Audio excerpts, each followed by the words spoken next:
বাড়ির কাজকর্ম এখনো শেষ হয়নি, এজন্য পুরো বাড়িটাই হচ্ছে একদম এলোমেলো হয়ে আছে। সো হ্যালো এভরিওয়ান, আসসালামু আলাইকুম। সবাই কেমন আছেন? আশা করি ভালো আছেন, আমিও ভালো আছি। কিছুদিন যাবত আগে স্যানিটারি কাজ করাইছে, স্যানিটারি কাজের শেষের পর আবার টাইলসের কাজ, আবার স্যানিটারি কাজ। তো ফাইনালি গতকালকে স্যানিটারি কাজ পুরোপুরি শেষ হওয়ার পরে হচ্ছে আপাতত ঘরের কাজ শেষ হয়েছে, এই জন্য বাইরের কাজটাও একটু গুছিয়ে নিছে। তো এলোমেলো হয়ে আছে পুরো বাড়িটা, তো ভাবলাম গুছিয়ে একটু ঝাড়ু দিয়ে নেই। সব ময়লা দিয়ে একদম ছড়ানো ছিটানো। মাটির বাড়িঘর সবসময় ঝাড়ু দিয়ে গোবর দিয়ে লেপে রাখলে দেখতে ভালো লাগে। তো বাড়িতে যেহেতু কাজকর্ম এখনো আছে, পুরোপুরি শেষ হয়নি, এই জন্য তেমন একটা লেপা পোছা হইতাছে না। ঝাড়ু না দিলেও তেমন একটা দেখতে ভালো লাগতেছিল না, এই জন্য ভাবতেছি আপাতত অন্তত ঝাড়ু দিয়ে ময়লাগুলো এক সাইডে চাপিয়ে রাখি। তো বাহিরেরও অনেক কাজকর্ম বাকি আছে, এগুলো শেষ হলে তারপরে হচ্ছে উঠানটা লেপতে হবে। আমাদের এই উঠানটা অনেক বড়, যেহেতু চারপাশে সবকিছু ছড়ানো ছিটানো, গোছানো হয়নি, এই জন্য দেখা যাইতেছে খুব ছোট,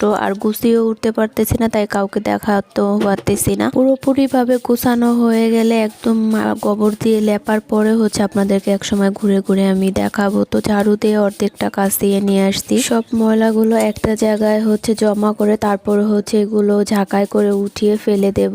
তা না হলে এদিক ওদিক দিয়ে ফেলালে মানুষের পায়ের মধ্যে বিনতে পারে। যেহেতু গ্রামের বাড়ি, মানুষ সব দিক দিয়ে হাঁটা চলা করে, আর বাড়ির আশেপাশে ময়লা থাকলে দেখতেও তেমন একটা ভালো লাগে না, এই জন্য মূলত ঝাড়ু দিয়ে একটা জায়গায় জমা করে তারপরে হচ্ছে ফেলে দেব। উঠানটা ঝাড়ু দিয়ে একটা জায়গায় আনতে আমার অনেকটা সময়ও লেগে গেছে, আর প্রচন্ড পরিমাণে কষ্ট হয়েছে। যদিও গ্রামের মেয়ে সব কাজের সাথে অভ্যস্ত আছে, তারপর বিয়ে যেহেতু ঢাকায় হয়েছে, এইসব কাজ তো আর করা হয় না বিয়ের পর থেকে। যখন বাবার বাড়ি যাই তখনই একটু করা হয়, এই জন্যই মূলত কষ্ট হয়ে যায়। উঠানটা ঝাড়ু দিচ্ছিলাম আর হচ্ছে ভাবতেছিলাম আমার ভাইকে যখন বিয়ে করাবো, আমার ভাইয়ের বউর তো অনেক কষ্ট হবে। এখন তো বাড়িতে তেমন কাজকর্ম ছড়ানো ছিটানো, উঠানটা ছোট দেখা যাচ্ছে। যখন সব কাজকর্ম শেষ হওয়ার পর একদম গোছগাছ করার পর পুরো কমপ্লিট হয়ে গেলে তো পুরো বাড়িটা অনেক বড় দেখা যাবে, আর কাজকর্ম অনেক বেড়ে যাবে। যেহেতু পাকা বাড়ি ঘর, সব সময় গোছগাছ করে পুষে টুসে পরিষ্কার করে রাখতে হবে। বিল্ডিংটা তো এখনো কমপ্লিট করা হয়নি, এই জন্য কোনো কাঠের ফার্নিচারও কেনাও হয়নি।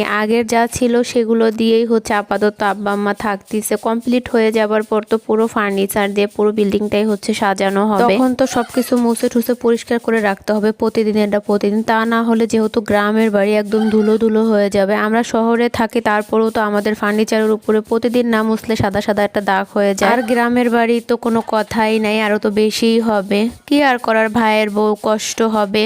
আমরা আসলে যদি একটু ওর হাতে হাতে করে দিই তাহলে একটু কষ্টটা কম হবে, তা না হলে ওটা ওরই করতে হবে। একটা সময় দেখা যায় করতে করতে সবকিছু অভ্যাস হয়ে যাবে, আর নিজেরটা তো নিজেরই করতে হবে, যেহেতু এই